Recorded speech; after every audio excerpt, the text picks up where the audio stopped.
నమస్కారం, గంటారావానికి స్వాగతం. ముందుగా ప్రధాన అంశాలు. పంచాయతీకి ఎన్నికల నిర్వహణకు ముమ్మర కసరత్తు, 3 రోజుల్లో రిజర్వేషన్ల ఖరారు చేయనున్న సర్కార్.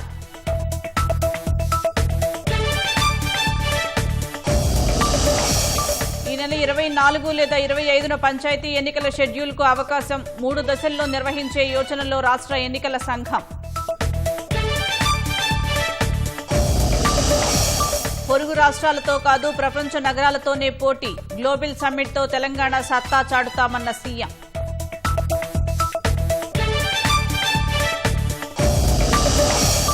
దానం నాగేందర్, కడియం శ్రీహరికి మరోసారి స్పీకర్ నోటీసులు, వేడుపు అడకముందే రాజీనామా చేసే యోచనలో 2 ఎమ్మెల్యేలు.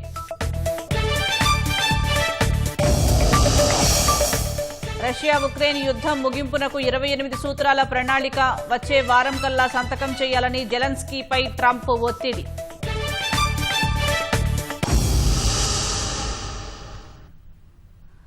గ్రామ పంచాయతీ ఎన్నికలకు వేగంగా అడుగులు పడుతున్నాయి. రిజర్వేషన్ల ఖరారుకు ప్రభుత్వం షెడ్యూల్ విడుదలకు రాష్ట్ర ఎన్నికల సంఘం కసరత్తు చేస్తున్నాయి. పంచాయతీలు, వార్డుల వారీగా ఎస్సీ, ఎస్టీ, బీసీ రిజర్వేషన్ల శాతాన్ని సిఫార్సు చేస్తూ డెడికేటెడ్ కమిషన్ ప్రభుత్వానికి నివేదిక సమర్పించింది.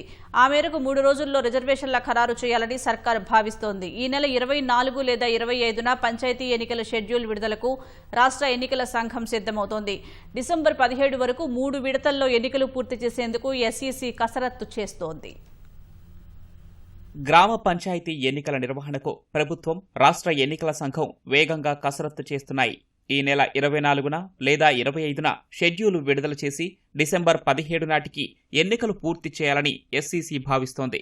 బీసీలకు 42% కోటాపై కోర్టులో వివాదాలు ఉన్నందున పాత పద్ధతిలోనే పంచాయతీ ఎన్నికలు జరపాలని ఈ నెల 17న కేబినెట్ నిర్ణయం తీసుకుంది. రిజర్వేషన్లు 50%కి మించకుండా సిఫార్సు చేయాలన్న కేబినెట్ సూచన మేరకు బూసాని వెంకటేశ్వరరావు సారథ్యంలోని డెడికేటెడ్ కమిషన్ పంచాయతీలు, వార్డుల వారీగా ఎస్సీ, ఎస్టీ, బీసీ కోటాలను సిఫార్సు చేస్తూ గురువారం సీఎస్కు నివేదిక సమర్పించింది. ఎస్సీ, ఎస్టీలకు 2011 జనాభా లెక్కల ప్రకారం, బీసీలకు కులగణన డేటా ప్రకారం 50% కోటా మించకుండా సిఫార్సు చేసినట్లు సమాచారం.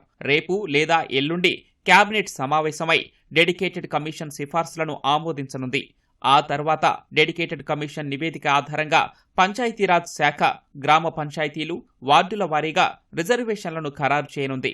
ఎంపీడీఓలు ఎస్సీ, ఎస్టీ, బీసీ రిజర్వేషన్లు ఖరారు చేసి రాజకీయ పార్టీల ప్రతినిధుల సమక్షంలో లాటరీ ద్వారా మహిళా రిజర్వేషన్లు ప్రకటించనున్నారు. ఈ నెల 24న జరిగే హైకోర్టు విచారణకు ముందే ఈ ప్రక్రియ పూర్తయ్యేలా ప్రభుత్వం కసరత్తు చేస్తోంది. రాష్ట్ర ఎన్నికల సంఘం కూడా పంచాయతీ ఎన్నికల నిర్వహణకు వేగంగా ఏర్పాట్లు చేస్తోంది. ప్రభుత్వం రిజర్వేషన్లు ఖరారు చేస్తే ఈ నెల 24న హైకోర్టులో విచారణ పూర్తి కాగానే అదే రోజు లేదా మరుసటి రోజు షెడ్యూల్ ప్రకటించాలని ఎస్ఈసీ భావిస్తోంది. 3 విడతల్లో పంచాయతీ ఎన్నికలు నిర్వహించేలా రాష్ట్ర ఎన్నికల సంఘం ప్రణాళిక సిద్ధం చేసింది. డిసెంబర్ 17 వరకు వార్డు సభ్యులు, సర్పంచుల ఎన్నికలు పూర్తి చేసేలా కసరత్తు చేస్తోంది. రాష్ట్రంలో 12,733 పంచాయతీలు, 1,12,288 వార్డులు ఉన్నాయి. మధ్యాహ్నం వరకు పోలింగ్ నిర్వహించి అదే రోజున ఫలితాలు ప్రకటించేలా ఎస్ఈసీ ఏర్పాట్లు చేస్తోంది. రాష్ట్ర ఎన్నికల సంఘం కమిషనర్ రాణి కుముదిని గురువారం ఉన్నతాధికారులు, కలెక్టర్లతో వీడియో కాన్ఫరెన్స్ నిర్వహించి పంచాయతీ ఎన్నికలకు సిద్ధంగా ఉండాలని సూచించారు. ఓటర్ జాబితాలో తప్పులను సరిదిద్దే ప్రక్రియ నిన్న ప్రారంభమైంది. ఈ నెల 23న ఓటర్ల తుది జాబితా ప్రచురించనున్నారు. బ్యాలెట్ బాక్సులు, ఇంకు తదితర ఎన్నికల సామాగ్రిని ఇదివరకే ఎన్నికల సంఘం సేకరించింది. బీసీ రిజర్వేషన్లపై కోర్టులో వివాదం తేలిన తర్వాతే ఎంపీటీసీ, జెడ్పీటీసీ ఎన్నికలు జరపాలని మంత్రివర్గం నిర్ణయించింది. పొరుగు రాష్ట్రాలతో కాదు, న్యూయార్క్, సింగపూర్, దుబాయ్ లాంటి నగరాలతో పోటీ పడుతున్నామని ముఖ్యమంత్రి రేవంత్ రెడ్డి పునరుద్ఘాటించారు. డిసెంబర్ 8, 9 తేదీల్లో నిర్వహించే గ్లోబల్ సమ్మిట్లో రాష్ట్ర సత్తాను ప్రపంచానికి చాటుతామని సీఎం రేవంత్ రెడ్డి అన్నారు.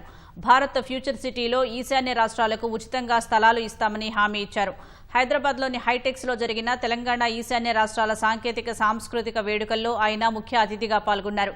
గవర్నర్ జిష్ణుదేవ్ వర్మ దంపతులు, త్రిపుర గవర్నర్ నల్లు ఇంద్రసేనారెడ్డి, మంత్రులు పొంగులేటి శ్రీనివాసరెడ్డి, జూపల్లి కృష్ణారావు, సీతక్క, సిఎస్ రామకృష్ణారావు, డీజీపీ శివధర్ రెడ్డి, ఇతర అధికారులు పాల్గొన్నారు. అభివృద్ధి పథంలో ఈశాన్య రాష్ట్రాలు దూసుకు వెళుతున్నాయని త్రిపుర గవర్నర్ ఇంద్రసేనారెడ్డి పేర్కొన్నారు. త్రిపుర ఈశాన్య భారతానికి ముఖద్వారంగా మారనుందని అభిప్రాయపడ్డారు.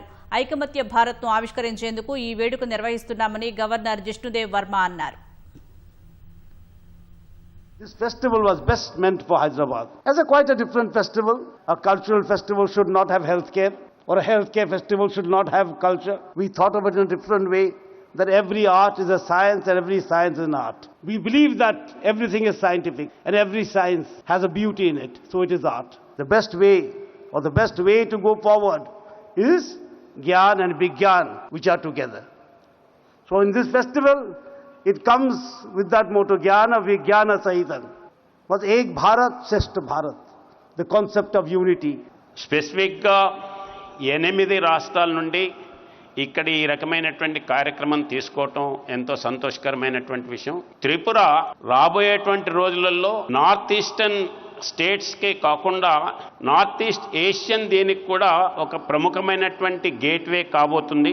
ఎందుకంటే త్రిపుర నుండి సబ్రూమ్ ద్వారా చిట్టగాంగ్కి రోడ్ కనెక్టివిటీ వచ్చేసింది. దానివల్ల 3 రోజులు 4 రోజులు పడుతుంది. చిట్టగాంగ్ ద్వారా అయితే 8 గంటలలో మనం త్రిపుర వెళ్ళొచ్చు. కంకర కావాలన్నా, బెందడి కావాలన్నా, సిమెంట్, స్టీల్ కావాలన్నా ఇక్కడి నుండి అక్కడికి వెళ్ళాలి. This festival celebrates the spirit of unity between Telangana and Northeast. The Northeast is a beautiful, diverse, environmentally rich, culturally strong and vibrant.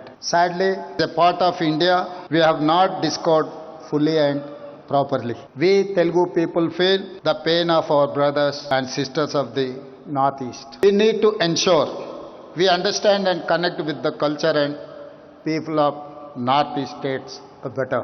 There are a lot of people from Northeast in Hyderabad, Telangana. They are very successful in all fields: software, pharma, healthcare, tourism, hospitality, startups, education and sports. As a Chief Minister of Telangana, I thank them for successfully integrating in our society and contributing to our success. I wanted to mention here, already we have started a cultural exchange. We have given our Telangana brother as a governor of Tripura. Now Tripura brother is representing as a Telangana governor. And 8 states in creating India's first Northeast Annex at Bharat Future City. Party ఫిరాయింపు ఫిర్యాదులపై సమాధానాలు ఇవ్వాల్సిందిగా ఎమ్మెల్యేలు దానం నాగేందర్, కడియం శ్రీహరికి సభాపతి గడ్డం ప్రసాద్ కుమార్ మరోసారి నోటీసులు జారీ చేశారు. బీఆర్ఎస్ నాయకుల ఫిర్యాదుపై 8 మంది ఎమ్మెల్యేలపై విచారణ పూర్తి చేసిన స్పీకర్ తాజాగా మరోసారి దానం, కడియం తాకీదులు పంపించారు. సుప్రీం నిర్దేశించిన 4 వారాల గడువులోగా ఎమ్మెల్యేల అనర్హత పిటిషన్లపై తన నిర్ణయాన్ని స్పీకర్ గడ్డం ప్రసాద్ కుమార్ ప్రకటించే అవకాశం ఉంది. అనర్హత వేటు పడకముందే రాజీనామా చేయాలని కడియం శ్రీహరి, దానం నాగేందర్ యోచిస్తున్నట్లు సమాచారం. ఎమ్మెల్యేలు దానం, కడియం శ్రీహరికి సభాపతి గడ్డం ప్రసాద్ కుమార్ మరోమారు నోటీసులు జారీ చేశారు.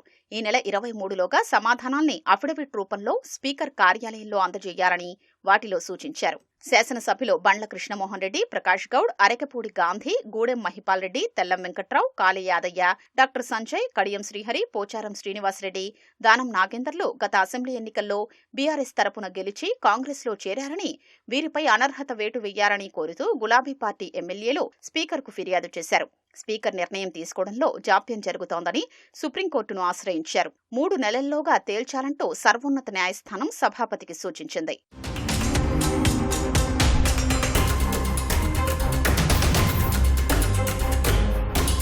ఫిర్యాదులొచ్చిన 10 మంది ఎమ్మెల్యేలకు స్పీకర్ నోటీసులు ఇచ్చారు. వారిలో దానం, కడియం మినహా మిగిలిన 8 మంది తమ సమాధానాల్ని అఫిడవిట్ రూపంలో సమర్పించారు. వీరందరి విచారణ పూర్తి చేయడానికి కొంత సమయం ఇవ్వాలని సుప్రీంకోర్టును కోరగా ఇటీవలే 4 వారాల గడువు ఇచ్చింది. గురువారంతో అఫిడవిట్ దాఖలు చేసిన 8 మంది ఎమ్మెల్యేల విచారణ స్పీకర్ సమక్షంలో పూర్తయింది. ఎమ్మెల్యే దానం నాగేందర్ గత పార్లమెంటు ఎన్నికల్లో సికింద్రాబాద్ నుంచి కాంగ్రెస్ అభ్యర్థిగా పోటీ చేశారు. కాంగ్రెస్ తరపున ఎంపీగా పోటీ చేసిన తన కుమార్తె కావ్య తరపున కడియం శ్రీహరి ప్రచారం నిర్వహించారని బీఆర్ఎస్ చెబుతోంది. కడియం కాంగ్రెస్లో చేరినట్లు ప్రాథమిక ఆధారాలు ఉన్నట్లు స్పష్టం చేస్తోంది.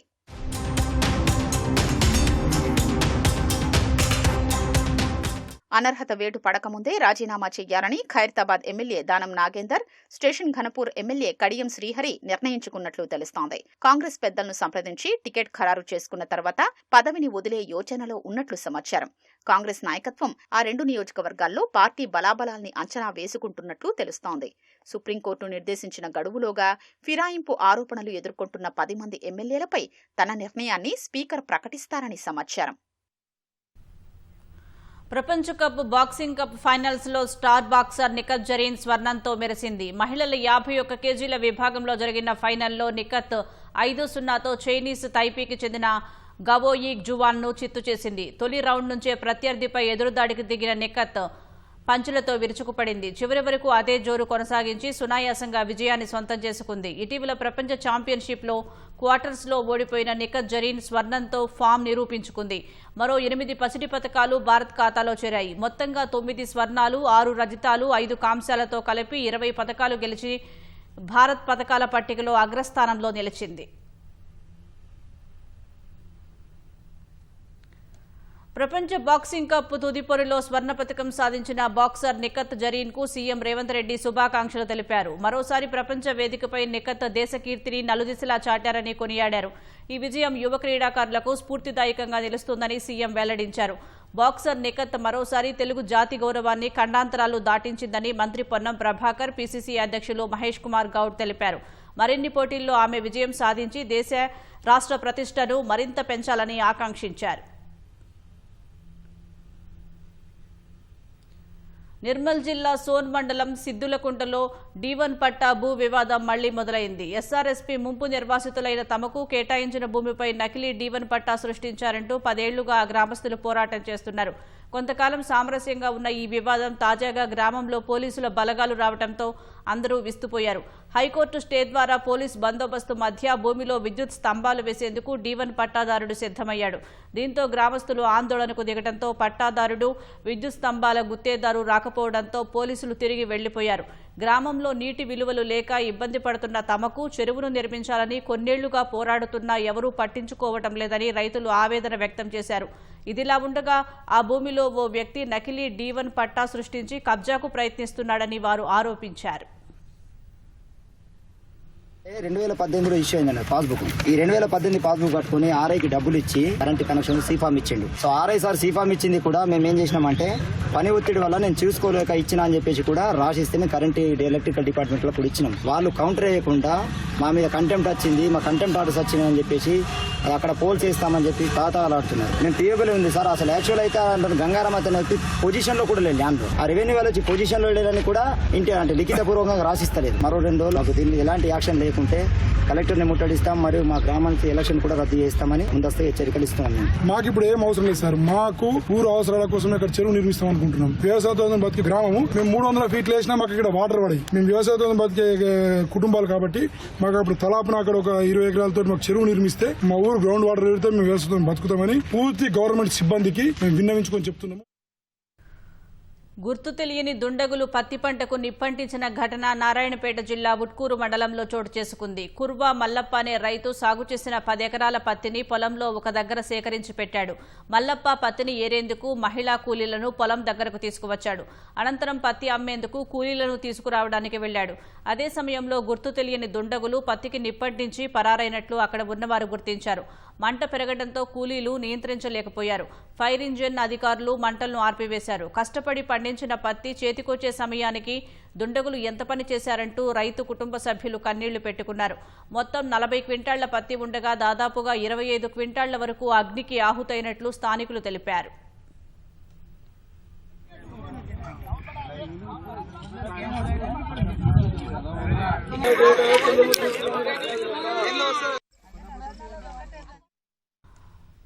తప్పుదోవ పట్టించే ప్రకటనలు, అన్యాయమైన వాణిజ్య పద్ధతులకు దూరంగా ఉన్నట్లు జెప్టో, బిగ్ బాస్కెట్, జొమాటో సహా 26 అగ్ర ఈ-కామర్స్ సంస్థలు హామీ ఇచ్చాయని కేంద్ర ప్రభుత్వం తెలిపింది. ఈ-కామర్స్ ప్లాట్ఫామ్లన్నీ డార్క్ ప్యాటర్న్స్ నివారణ, నియంత్రణ మార్గదర్శకాలకు అనుగుణంగా ఉన్నామని స్వచ్ఛందంగా స్వీయ ప్రకటన లేఖలను సమర్పించాయని తెలియజేసింది. ఈ-కామర్స్ ప్లాట్ఫామ్లు డార్క్ ప్యాటర్న్ను అవలంబిస్తున్నాయా లేవా అని నిరంతరం పర్యవేక్షిస్తున్నామని, వినియోగదారుల ప్రయోజనాలను రక్షించేందుకు నిబంధనలు ఉల్లంఘించే సంస్థలపై కఠిన చర్యలు తప్పవని కేంద్రం హెచ్చరించింది. వినియోగదారులను ప్రభావితం చేసేందుకు కొన్ని సంస్థలు ప్లాట్ఫామ్ ఇంటర్ఫేస్లో కొన్ని రకాల డార్క్ ప్యాటర్న్లను రూపొందిస్తారు. తక్కువ ధర చూపటం, మారువేషంలో ఉన్న ప్రకటనలు, అత్యవసరం వంటి అనేక మ్యానిపులేటివ్ పద్ధతులు వీటిలో భాగంగా ఉంటాయి. డిజిటల్ వినియోగం ఎక్కువైన నేపథ్యంలో కేంద్రం ఈ-కామర్స్ సంస్థలపై దృష్టి పెట్టింది.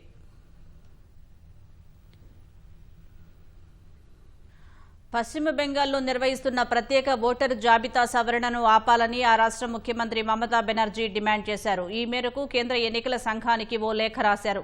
ఎస్ఐఆర్పై ఆందోళన వ్యక్తం చేసిన ఆమె దాన్ని ఓ ప్రణాళిక లేకుండా బలవంతంగా నిర్వహిస్తున్నారని ఆరోపించారు. ఇది ప్రజలతో పాటు అధికారులను ప్రమాదంలోకి నెడుతోందని అన్నారు. బూత్ స్థాయి అధికారులు వారి పనివేళల్లో ఓటర్లందరినీ కలవటం అసాధ్యమన్నారు. బలవంతపు ఎస్ఐఆర్ను ఆపేసి బూత్ స్థాయి అధికారులకు సమగ్ర శిక్షణను ఇవ్వాలని మమతా బెనర్జీ కోరారు. ఎన్నికల సమగ్రతను, ప్రజాస్వామ్యాన్ని కాపాడేందుకు ఈసీ జోక్యం చేసుకోవాలని విజ్ఞప్తి చేశారు. మరోవైపు కొన్నేళ్లుగా అక్రమ చొరబాటుదారులు, నకిలీ ఓటర్ల నుంచి టీఎంసీ ప్రయోజనం పొందుతోందని బీజేపీ ఆరోపించింది. ఇప్పుడు వారి మద్దతు కోల్పోతామనే ఆందోళనతో మమతా బెనర్జీ ఈసీకి లేఖ రాశారని విమర్శించింది. దక్షిణాఫ్రికాలో జరిగే G20 దేశాల అధినేతల సదస్సులో పాల్గొనే విషయమై అమెరికా నిర్ణయం మార్చుకున్నట్లు సమాచారం. తమ దేశం నుంచి సదస్సుకు ఎవరూ హాజరు కాబోరని ఇటీవల ప్రకటన చేసిన అమెరికా అధ్యక్షుడు ట్రంప్ తాజాగా యూటర్న్ తీసుకున్నట్లు తెలుస్తోంది. G20 సదస్సులో పాల్గొనాలని అగ్రరాజ్యం కోరుకుంటున్నట్లు దక్షిణాఫ్రికా అధ్యక్షుడు సిరిల్ రమఫోసా తెలిపారు. చివరి నిమిషంలో ఈ మేరకు సమాచారం అందిందని చెప్పారు. దక్షిణాఫ్రికాలో శ్వేతజాతి రైతులను చూస్తున్న తీరుపై ట్రంప్ ఇటీవల అభ్యంతరం వ్యక్తం చేశారు. ఈ నేపథ్యంలో అక్కడ జరిగే సదస్సును బహిష్కరించాలని నిర్ణయించారు. దక్షిణాఫ్రికాను G20 గ్రూప్ నుంచి తొలగించాలని కూడా అంతకుముందు ఆయన డిమాండ్ చేశారు. ఈ నెల 22, 23వ తేదీల్లో దక్షిణాఫ్రికా వేదికగా G20 సదస్సు జరగనుండగా భారత్ తరపున ప్రధాని మోదీ హాజరు కానున్నారు. గాజా పట్టీపై ఇజ్రాయెల్ జరిపిన వైమానిక దాడుల్లో 33 మంది మృతి చెందారు. కాల్పుల విరమణ ఒప్పందం అమల్లోకి వచ్చాక ఇదే అతిపెద్ద దాడి అని అంతర్జాతీయ మీడియా పేర్కొంది. దక్షిణ గాజాలోని ఖాన్ యూనిస్ నగరంలో తమ సైనికులపై హమాస్ మిలిటెంట్లు కాల్పులు జరపడం వల్లే వైమానిక దాడులు చేశామని ఇజ్రాయెల్ తెలిపింది. ఖాన్ యూనిస్ నగరంలో శరణార్థులు తలదాచుకుంటున్న టెంట్లపై ఇజ్రాయెల్ 4 వైమానిక దాడులు చేసింది. ఈ దాడిలో 17 మంది మృతి చెందారు. వారిలో 5 మహిళలు, 5 పిల్లలు ఉన్నారని నాసర్ ఆసుపత్రి వర్గాలు తెలిపాయి.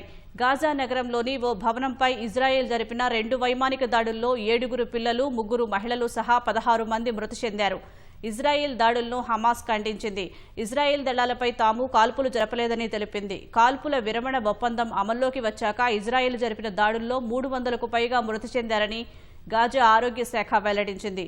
అటు దక్షిణ లెబనాన్లోని హెజ్బొల్లా స్థావరాలు, ఆయుధ నిల్వ కేంద్రాలే లక్ష్యంగా ఇజ్రాయెల్ దాడులు చేసింది.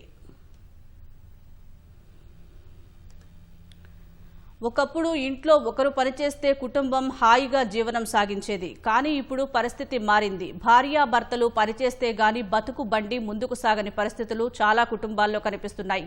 ఒక్క మాటలో చెప్పాలంటే పోటీ పడకపోతే బతకలేని పరిస్థితి నెలకొంది.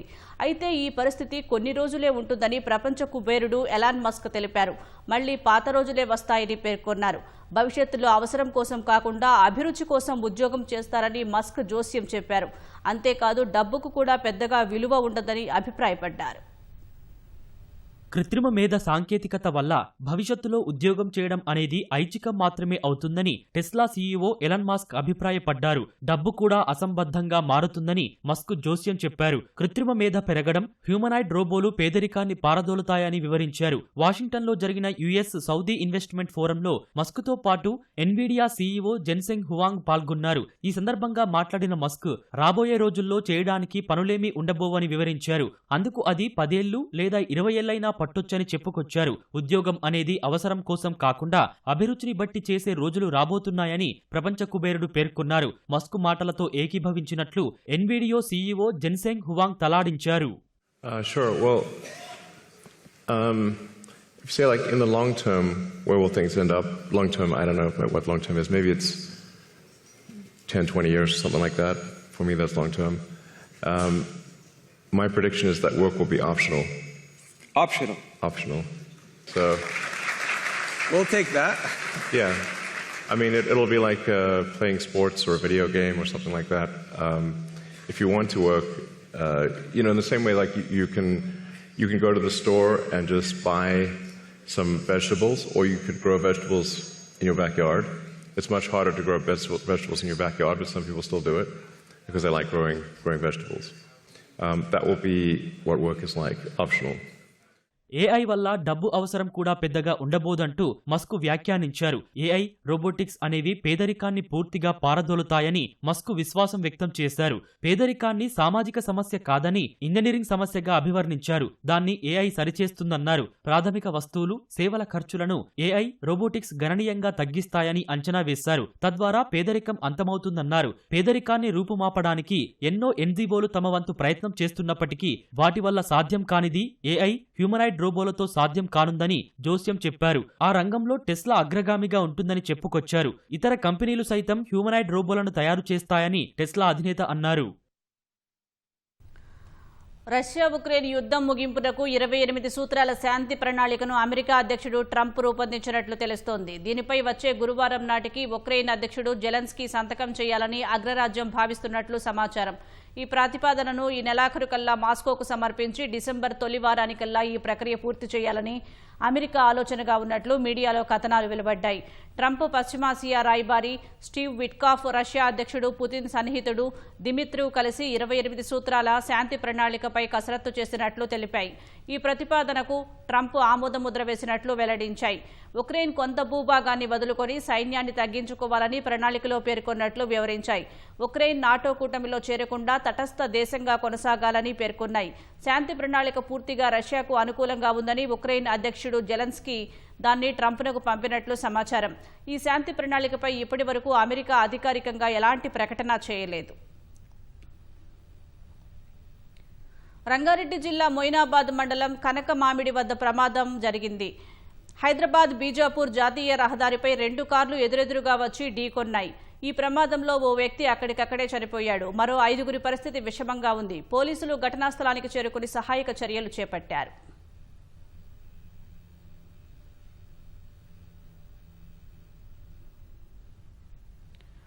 ఆక్రమణల పేరుతో ఇష్టానుసారంగా వ్యవహరిస్తే హైడ్రా పరిధిని కేవలం నీటి వనరులు, నాలాల పరిరక్షణకే పరిమితం చేయాల్సి ఉంటుందని హైకోర్టు హెచ్చరించింది.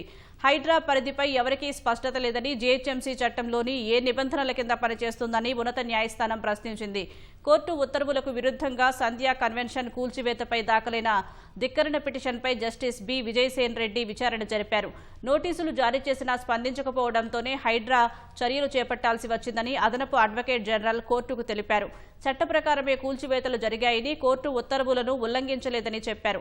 ఎఫ్సీఐ లేఅవుట్లో సంధ్యా కన్వెన్షన్ నిర్మాణాలపై యథాతథ స్థితిని కొనసాగించాలని, లేఅవుట్ను సమర్పించాలని ఆదేశించిన ఉన్నత న్యాయస్థానం విచారణను 2 వారాలు వాయిదా వేసింది. ప్రభుత్వోద్యోగుల విధులకు ఆటంకం కలిగించినా, దాడులకు పాల్పడినా వారిపై కఠిన చర్యలు తీసుకుంటామని హైదరాబాద్ సిపి సజ్జనార్ హెచ్చరించారు. పోలీసు అధికారులు, ఉపాధ్యాయులు, ఆర్టీసీ సిబ్బంది సహా విధి నిర్వహణలోని ఎవరిపైనా దాడులు చేసినా ఉపేక్షించబోమని స్పష్టం చేశారు. విధి నిర్వహణలో ఉన్న ఉద్యోగులపై దాడి చేసే వారిపై బిఎన్ఎస్ 221, 132, 121(1) సెక్షన్ల ప్రకారం తక్షణమే క్రిమినల్ కేసులు నమోదు చేస్తామని తెలిపారు. అంతేకాకుండా వారిపై హిస్టరీ షీట్స్ సైతం తెరుస్తామని తేల్చి చెప్పారు. క్షణికావేశంలో చేసే చిన్న తప్పు జీవితాంతం కుమిలిపోయేలా పరిణామాలు ఉంటాయని సిపి సజ్జనార్ హెచ్చరించారు. రాజన్న సిరిసిల్ల జిల్లాలో ఆర్టీసీ డ్రైవర్పై విచక్షణారహితంగా దాడికి పాల్పడిన వ్యక్తిని పోలీసులు అరెస్టు చేశారు. సిద్దిపేట జిల్లా చిన్నకోడూరు మండలం గంగాపూర్కు చెందిన శ్రీకాంత్ను జ్యుడిషియల్ రిమాండ్కు తరలించినట్లు సిరిసిల్ల పోలీసులు తెలిపారు. ఈ నెల 19న ఇల్లంతకుంట నుంచి సిరిసిల్ల వెళ్తున్న ఆర్టీసీ బస్సు నడిపిస్తున్న డ్రైవర్ తన కారుకు దారి ఇవ్వలేదని ఆరోపిస్తూ శ్రీకాంత్ అనే వ్యక్తి దాడి చేశాడు. ఆర్టీసీ డ్రైవర్ బాలరాజును కొట్టిన దృశ్యాలు సామాజిక మాధ్యమాల్లో చక్కర్లు కొట్టడంతో మంత్రి పొన్నం ప్రభాకర్ స్పందించారు. రాజన్న సిరిసిల్ల ఎస్పీకి ఫోన్ చేసి నిందితుడిపై చర్యలు తీసుకోవాలని ఆదేశించారు. ఎస్పీ ఆదేశాల మేరకు నిందితుడిని అరెస్టు చేసి రిమాండ్కు తరలించినట్లు పోలీసులు తెలిపారు. కన్నీళ్లు రెండు రకాలు. ఒకటి సంతోషంలో వచ్చే ఆనంద భాష్పాలు, మరొకటి దుర్భరమైన జీవితంలోంచి పుట్టుకు వచ్చే అశ్రువులు. ఓ అమ్మ బతుకు ఆనంద భాష్పాలతో మొదలై ఇప్పుడు అశ్రువులతో తల్లడిల్లిపోతోంది. అందుకు కారణం కన్న కొడుకుపై ఉన్న ప్రేమే. కిడ్నీల సమస్యతో చావు బతుకుల మధ్య కొట్టుమిట్టాడుతున్న కుమారుడికి బతుకు ప్రసాదించాలంటూ మానవతావాదులను వేడుకుంటోంది.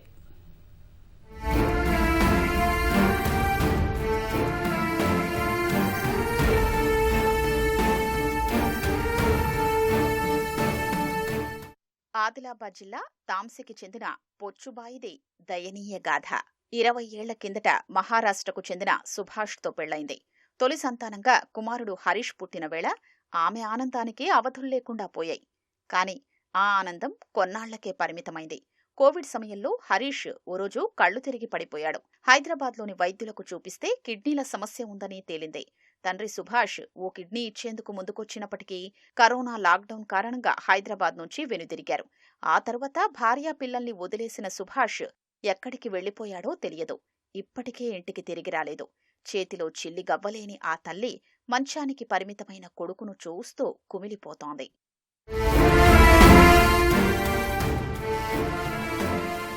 పొచ్చుబాయికి కుమారుడు హరీష్తో పాటు డిగ్రీ చదువుతున్న కుమార్తె వెన్నెల ఉంది. ఆస్తిపాస్తులేవీ లేవు. 4 ఏళ్లుగా ఆదిలాబాద్ రిమ్స్లో వారానికి 3 సార్లు హరీష్కు డయాలసిస్ చేయిస్తోంది. తాంసి నుంచి రానుపోను రవాణా ఖర్చులకు సైతం ఇతరుల్ని ప్రాధేయపడాల్సొస్తోంది. ఇక తప్పదని పిల్లలిద్దరితో ఆదిలాబాద్ వచ్చింది. భుక్తాపూర్లో ఓ ఇంట్లో అద్దెకుంటోంది. చాయ్ హోటల్లో పనిచేస్తే వచ్చే కొద్దిపాటి సొమ్ముతోనే కుటుంబాన్ని పోషిస్తోంది. మంచానికే పరిమితమైన హరీష్ ఆరోగ్యం రోజురోజుకు క్షీణిస్తోంది. తల్లి ఏడ్చినప్పుడు కంటనీరు కార్చడం తప్పితే ఏమీ చెయ్యలేని స్థితిలో ఉన్నాడు. నడిస్తే ఆయాసమొస్తోంది. కిడ్నీ ఇచ్చేందుకు పొచ్చుబాయి సిద్ధంగానే ఉంది.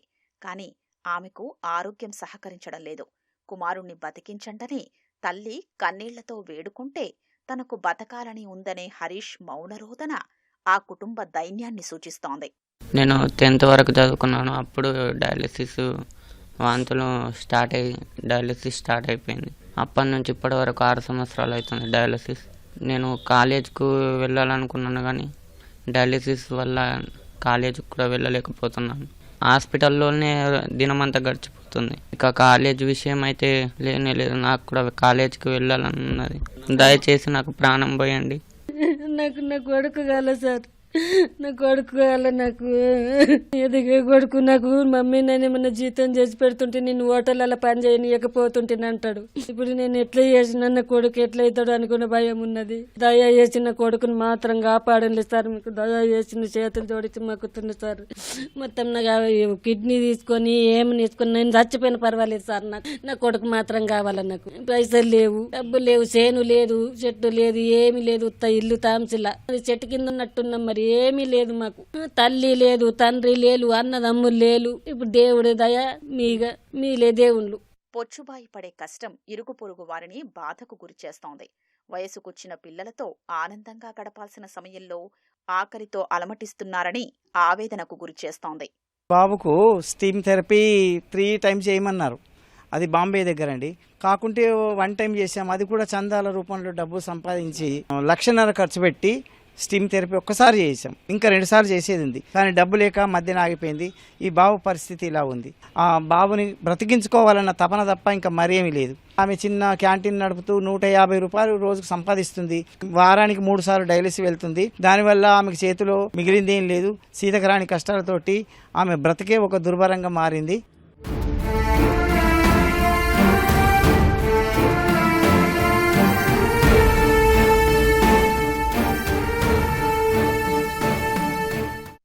తల్లి అంటే పేగుబంధం. తనువును చీల్చుకొని బిడ్డలకు ప్రాణం పోస్తుంది. ఎదుగుతున్న పిల్లలను చూసి సంబరపడుతుంది. కానీ ఈ తల్లికి ఆ సంతోషం కనిపించడం లేదు. కళ్ళ ముందే కన్న కొడుకు కాటికి వెళ్తున్నారని బాధతో కుంగిపోతుంది.